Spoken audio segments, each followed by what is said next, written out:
Alright guys, quick video on exponential growth versus exponential decay.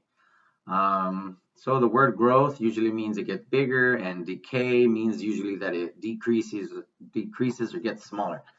So let's talk about the exponential equation. Let's say we had y equals 3 times 2 to the power of x.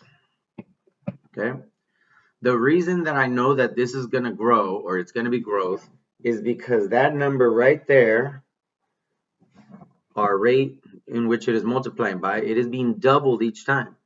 So 3 times 2 would give you 6, right? And then 3 times 2 times 2 would give you more and more. So this is growth because it is more than 1 there. Anytime that your B term is more than 1, you're going to have growth. You might be wondering, what do you mean B term? Well, over here on the side, I'm going to show you what the exponential function looks like. Okay, y equals a times b to the power of x. That's an exponent right there. So if your b term is more than 1, like this, then you have growth. What do you mean growth?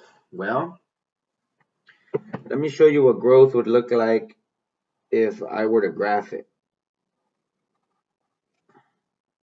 Here's x, here's y. Okay, my y-intercept is 3. That's my starting amount. So 1, 2, 3.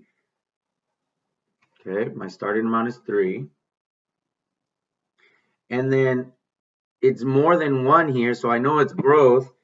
What does growth mean? That means it's going to go up from left to right. Growth. Y-intercept is 3, so I started at 3. Okay. Now let me show you the other side, which would be decay. Let's say we had y equals 2 times 0.23 to the power of x. Our b term that we're multiplying by is less than 1. It's 0.23. Right? So that's going to decay. That means if you multiply 2 times 0.23, it's going to be less than 2. It's going to make it decrease. Okay? So anytime that you see that your b term is less than 1, that's when you have decay. So what does decay look like?